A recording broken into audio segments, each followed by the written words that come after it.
The United Galactic Confederation ship appeared suddenly in Earth's orbit on a clear Tuesday morning. Its hull shimmered like polished crystal, reflecting sunlight in rainbow patterns that dazzled Earth's orbital satellites. Within hours, every government on the planet was on high alert. Tahoe Kim, Earth's designated representative, straightened his formal diplomatic uniform as he prepared to meet the aliens. A career diplomat with 30 years of experience, he had never imagined first contact would happen during his lifetime.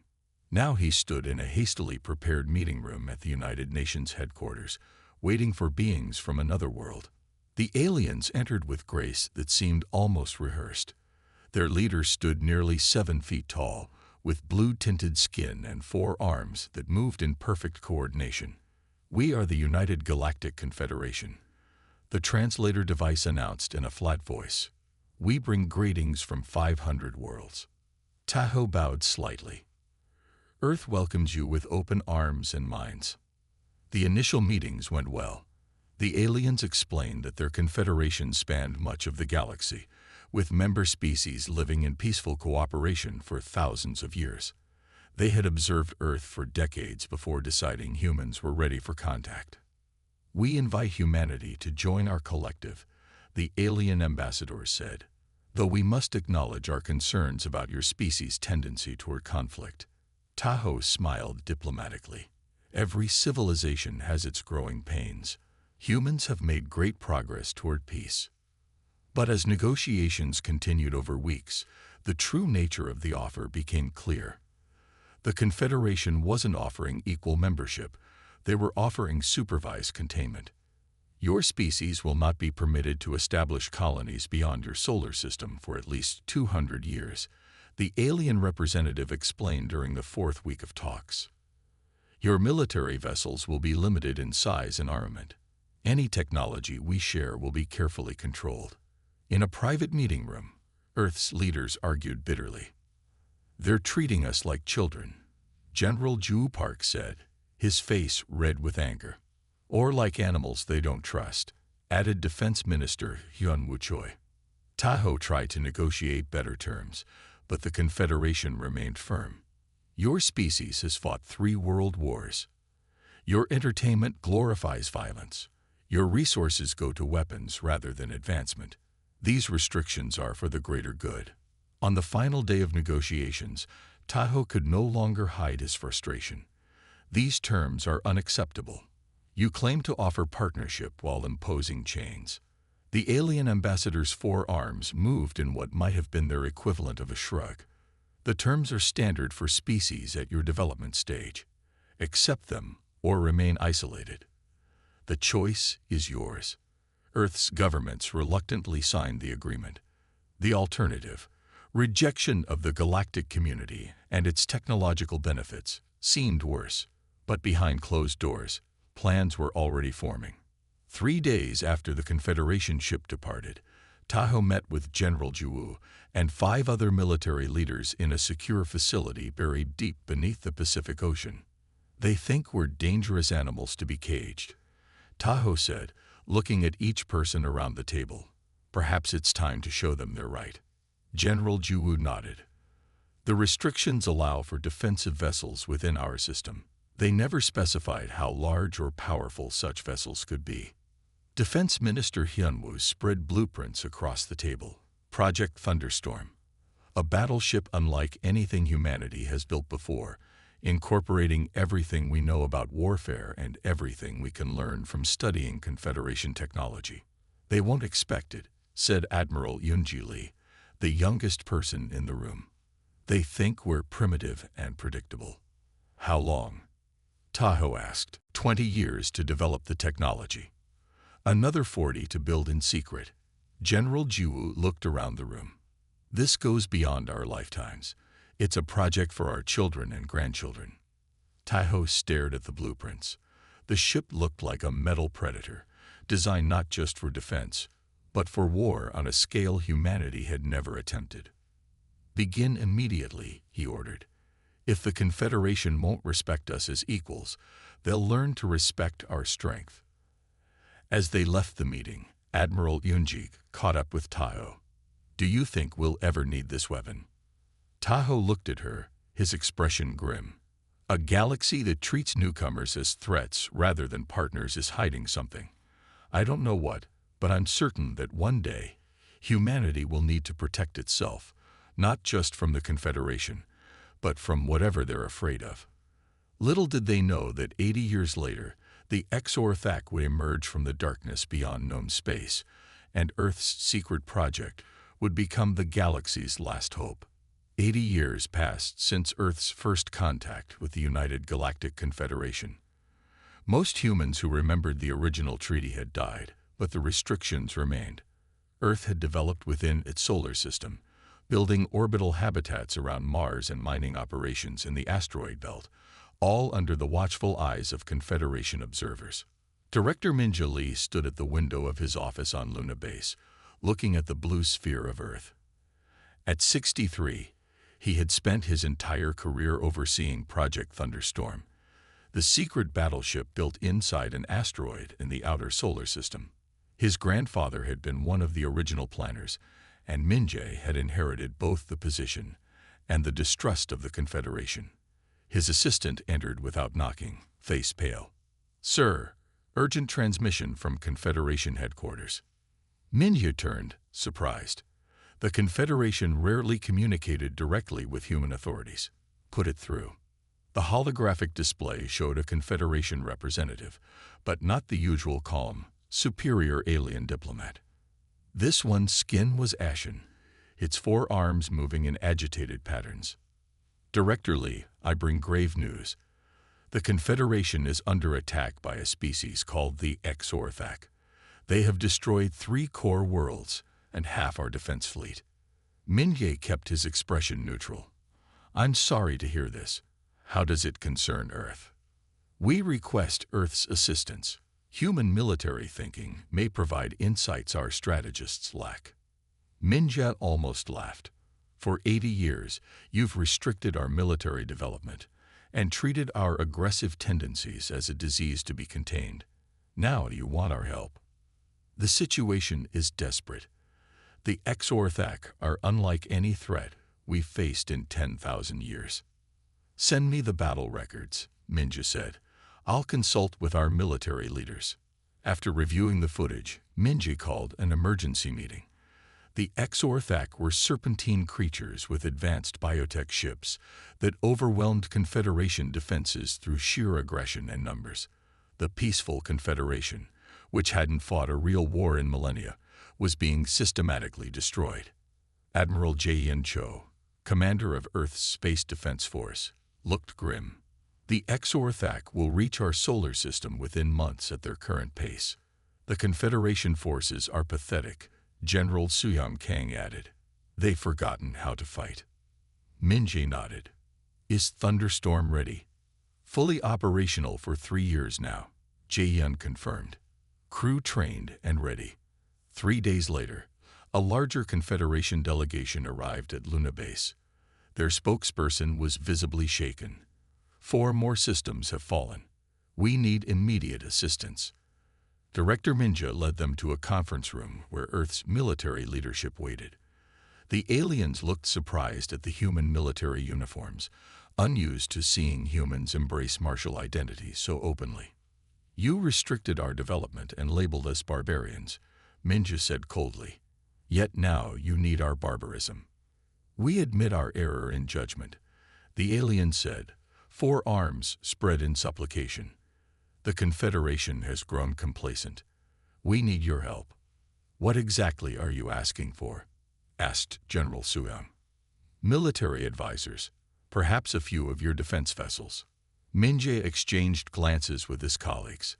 "The help you need is more than we can openly provide under the treaty restrictions you imposed on us." "The treaty can be amended."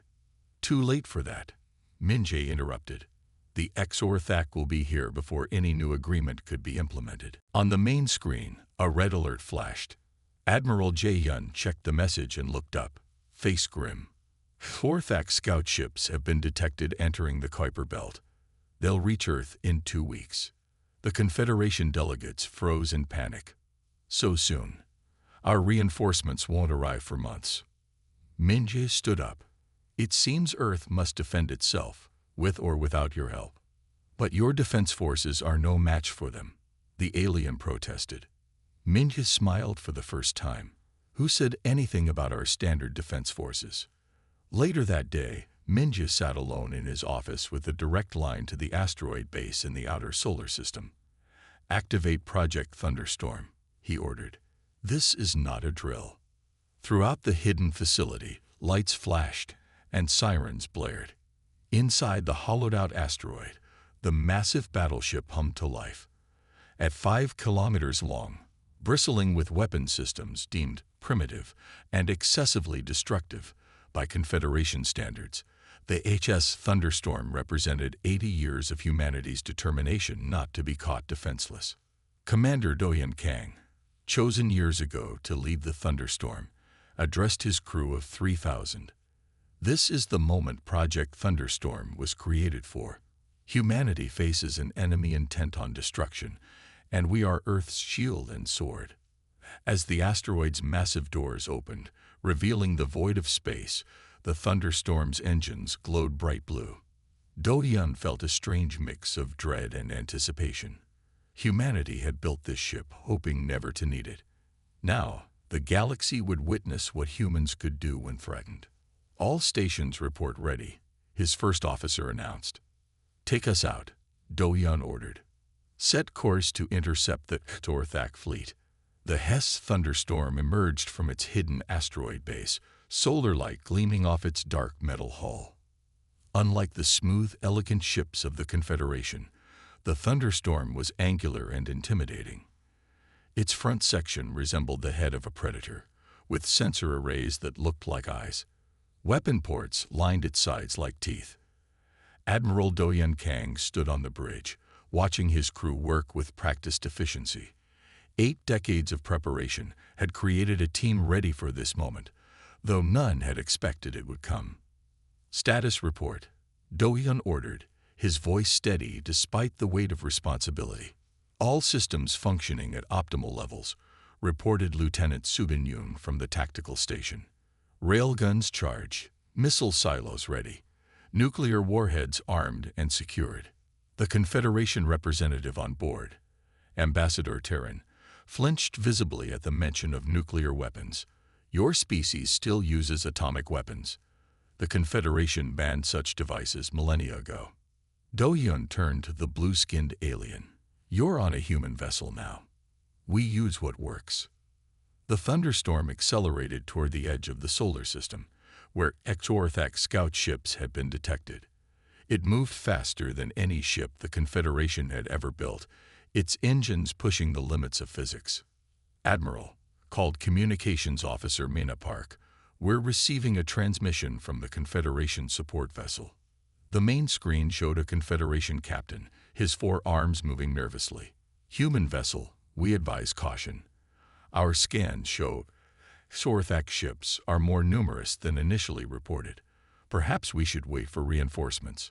Do-Hyun's expression remained unchanged. Negative. We engage now, before they establish a foothold in our system. The Thunderstorm pushed forward, leaving the Confederation vessel behind. As they approached the Kuiper Belt, sensors detected the enemy. 15 Exorthak vessels detected, announced Subin. Configuration matches battle group patterns from Confederation reports. Show me, Do-Hyun ordered. The screen displayed that Exorthak ships, organic-looking vessels with curved hulls that resembled the serpentine bodies of their creators. They moved in perfect coordination, like predators hunting as a pack. Open communications, ordered Do-Hyun. Let them see who they face.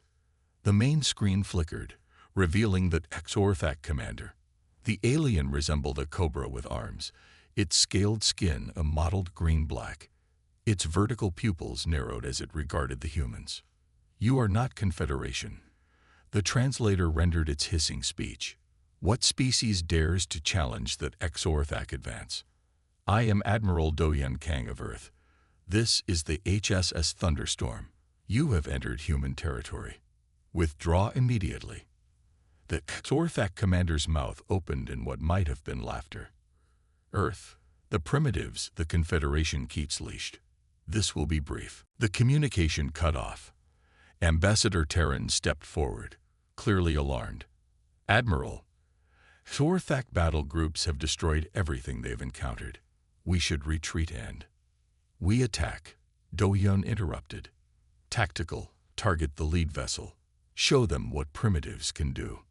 The Thunderstorm's forward railguns charge, magnetic accelerators building to full power.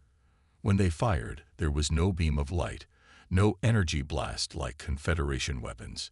Instead, solid metal projectiles accelerated to near-light speed tore through space. The Exorthak ships began evasive maneuvers, but they weren't prepared for ballistic weapons. The railgun rounds ripped through the lead ship's hull, tearing it apart from within. Direct hit, Subin reported, surprise in her voice. Enemy vessel critically damaged. The Exorthak responded immediately, their ships spreading out to surround the thunderstorm. Energy weapons fired from multiple directions, striking the human battleship's shields. Shields holding at 92%, reported Engineering Officer Juno Kim. Their weapons are powerful but not coordinated. Do-Yun watched the tactical display carefully. They've never faced resistance. They don't know how to fight a real battle. He turned to Subin. Launch missile pattern Alpha. Target their flanking vessels. Missile silos along the Thunderstorm's hull opened, launching dozens of projectiles that raced toward the Exorthak ships. The enemy vessels tried to shoot them down, but there were too many. The explosions lit up space like new stars being born. 3 Exorthak ships broke apart, their organic hulls unable to withstand the concentrated force. Ambassador Terran watched in shock. Such brutality.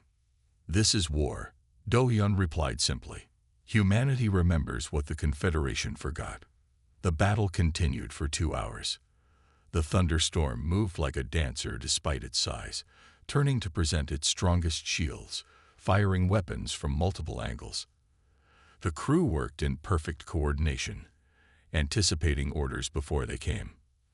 When the last Exorthak ship tried to flee, the thunderstorm pursued and destroyed it with a precision railgun shot. All enemy vessels eliminated, Subin announced, her voice tinged with awe at what they had accomplished. Do-Yun nodded, his expression solemn. Send message to Earth Command. First engagement successful. Request permission to pursue enemy forces beyond solar system. Ambassador Terran approached Do-Yun, his earlier disdain replaced with something new.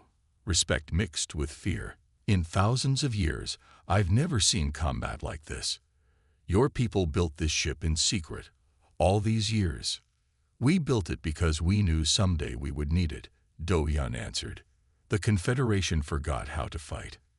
Humanity never had that luxury. The news of the Thunderstorm's victory spread quickly through the Confederation's remaining communications network. While the Exorthak had crushed every Confederation defense fleet that they encountered, this single human vessel had destroyed an entire battle group without suffering significant damage. Within days, Earth received urgent requests from a dozen threatened Confederation worlds. They all wanted the same thing: human protection. Admiral Do-Yun Kang stood in the Thunderstorm's briefing room, facing a wall of screens showing Confederation military leaders. The aliens watched him with a mixture of hope and unease. We will extend our protection beyond our solar system, Do-Yun announced, but we do so on our terms. The treaty restricting human military development is hereby void. The Confederation representatives had no choice but to agree. The alternative was extinction at the hands of the Exorthak. 2 weeks later, the Thunderstorm led a small fleet of Earth vessels into Confederation space. The human ships were smaller than the Thunderstorm, but built with the same philosophy: practical, heavily armed, and designed for war rather than appearance. At the first major engagement, Confederation observers watched from a safe distance as the human fleet engaged a Exorthak force twice its size. "They're splitting their formation," noted a Confederation military analyst confused. "That violates basic defensive principles." "Watch," said Ambassador Terran, who had remained aboard the Thunderstorm. "They use deception. The human ships appeared to retreat in disarray, drawing the Xorthak into pursuit. As the enemy ships extended their formation, following the fleeing humans, the thunderstorm suddenly emerged from behind a small moon, cutting through the middle of the Xorthak fleet. They sacrifice small forces to create advantages, Terran explained. They think like predators. By the battle's end, every Xorthak ship had been destroyed. 3 human vessels were lost, their crews having known from the start they were serving as bait for the trap. In the weeks that followed, the thunderstorm led similar campaigns throughout Confederation space, pushing the Xorthak back from conquered territory. The human tactics were shocking to Confederation observers, using moons and planets for cover, setting traps, sacrificing positions to gain greater advantages, and always striking at the enemy's weakest points without honor or hesitation. Your methods are disturbing, a high-ranking Confederation military leader told Do-Yun after watching battle recordings. You fight without rules. The only rule in war is survival, Do-Yun replied. You've been at peace so long you've forgotten that basic truth. At a military summit on a reclaimed Confederation world, Do-Yun addressed the gathered alien commanders. The grand meeting hall had once been beautiful, but now showed battle damage from the Xorthak occupation. You've forgotten how to fight because you've never had to, Do-Yun said bluntly. We humans never had that luxury. Our history is written in conflict. We built the thunderstorm hoping never to use it, but we built it because we understood the universe better than you did. A murmur ran through the gathering. One Confederation commander stood. Will you teach us? Can we learn to fight as humans do? Do-Yun nodded. We will establish training programs, but understand this. War isn't just about weapons or tactics. It's a mindset. The willingness to do whatever is necessary to protect what matters. Over the following months, human military advisors were assigned to Confederation vessels. They taught alien crews the arts of warfare that humanity had perfected over thousands of years: deception, surprise, concentration of force, and psychological warfare. Meanwhile, the thunderstorm led the advance toward the Xorthak home systems. With each victory, the legend of the human battleship grew. Confederation citizens whispered about it with a mixture of gratitude and fear. The Xorthak began to avoid engaging it directly, recognizing the ship as the harbinger of their defeat. As they prepared for the final assault on the main Xorthak stronghold, Lieutenant Subin-Yun approached Admiral Do-Yun with a datapad. Sir, I've analyzed the Xorthak home system defenses. Do-Yun reviewed her work, his expression growing serious. You're proposing we attack from beneath the system's plane, through the radiation belt of the neutron star? Yes, sir. They won't expect it because it's suicidal by Confederation standards. Our shields can withstand the radiation for the 17 minutes needed to position for the attack. Do-Yun studied the plan. It was brilliant but terrifying. Flying through a space that would kill any living thing unprotected, using the stellar remnant's gravity to accelerate to attack speed, and emerging directly behind the Xorthak defensive line. The Confederation ships can't follow us through the radiation field, he noted. No, sir. This would be the thunderstorm alone. Do-Yun contemplated the plan. It violated every principle of Confederation warfare, risking a flagship on a dangerous maneuver, separating from Allied forces, and using an environment as a weapon. But it would work. Prepare the crew, he ordered. And don't share this plan with our Confederation allies. They'll only try to stop us. As Subin left, Ambassador Terran entered the room. The alien had changed during their months together. He moved more confidently now, and his eyes had lost the perpetual fear that had once defined him. The Confederation Council is assembling to discuss terms for the Xorthak surrender, Terran said. The Xorthak won't surrender, Do-Yun replied. We need to be ready for the final battle. Terran studied him closely. You have a plan they won't approve of, don't you? Do-Yun merely smiled. The galaxy is learning that humans do what is necessary, not what is comfortable. The silence in the Grand Confederation Hall was absolute as Admiral Doyen Kang walked toward the central podium. Representatives from over 1,000 worlds watched him, their diverse alien forms filling the massive chamber. 3 months had passed since the decisive battle at the Torthak homeworld, and today the Confederation would formally acknowledge humanity's role in saving galactic civilization. Doyen's dress uniform was simple compared to the elaborate robes and ceremonial armor of the alien representatives. He carried no weapon, though the right to bear arms in the hall had been granted to him as a special honor, the first time in Confederation history a non-founding species received such recognition. He reached the podium and looked out at the assembly. Many aliens still showed signs of fear when they looked at him. The story of how the thunderstorm had ended the war had spread throughout the galaxy, becoming something between a horror tale and a legend. Representatives of the United Galactic Confederation. Doyen began, his voice calm but carrying to every corner of the vast chamber. 100 days ago, the Exorthak threat ended. Today, I stand before you not as a conqueror or a savior, but as a reminder. The images appeared on the massive screens around the hall, the thunderstorm emerging from the radiation field of the neutron star, its hull glowing from the intense energy it had absorbed, looking like a demon ship from ancient mythology. The Exorthak defensive fleet, caught completely by surprise, their ships turning too late to defend against the attack from below. You feared humanity because we reminded you of your own violent pasts, Doyen continued. But you forgot that peace is not the absence of strength, it is the responsible use of it. In the front row, Director Minja Lee watched with pride.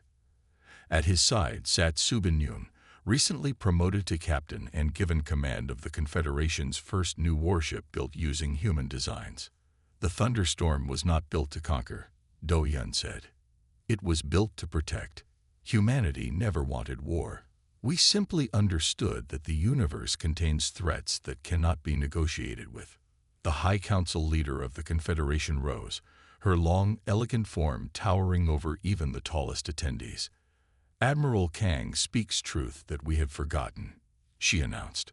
For 10,000 years, we believed peace came from avoiding conflict. Humanity has shown us that true peace comes from being strong enough to deter those who would destroy it. The formal ceremony continued with the signing of the new Galactic Defense Accord. Under its terms, Earth would leave the Confederation's newly formed defense fleet. Human military academies would train officers from all member worlds. The restrictions on human expansion were not just lifted but reversed. Humanity was encouraged to establish colonies throughout Confederation space. Later that evening, in a quiet garden overlooking the capital city, Doyen stood with Ambassador Terran, who had become something of a friend during their shared ordeal. Your people are changing the Confederation, Terran observed. Some fear how quickly we adopt human ways. Change was inevitable, Doyen replied. The Exorthak simply forced it to happen faster.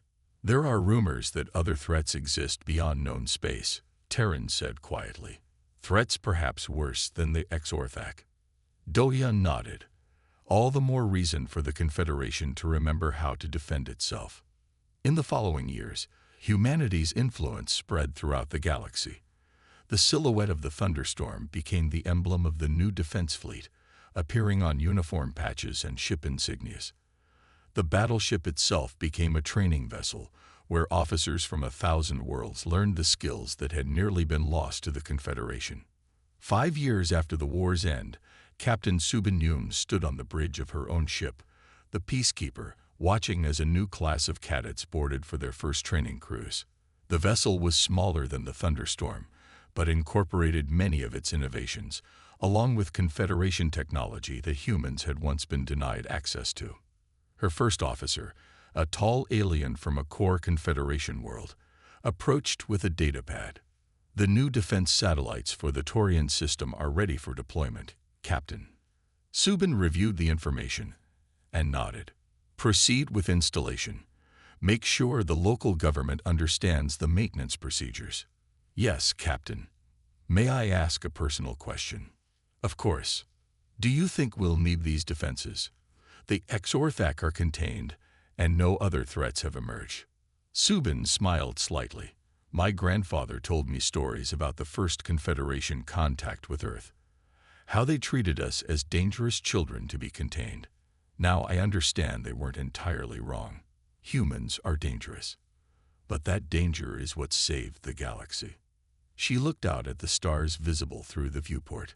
We build these defenses and train these crews not because we expect war, but because being prepared for it is what allows true peace to exist. Throughout the Confederation, similar scenes played out as humanity's perspective gradually reshaped galactic society. The species that had once been quarantined as too aggressive had become the guardians of civilization. And in distant regions of space, other potential threats observed the new, stronger Confederation and chose to keep their distance. The lesson that spread in whispers across the stars was simple: respect humanity, for they had mastered something the Confederation had forgotten: how to fight for peace.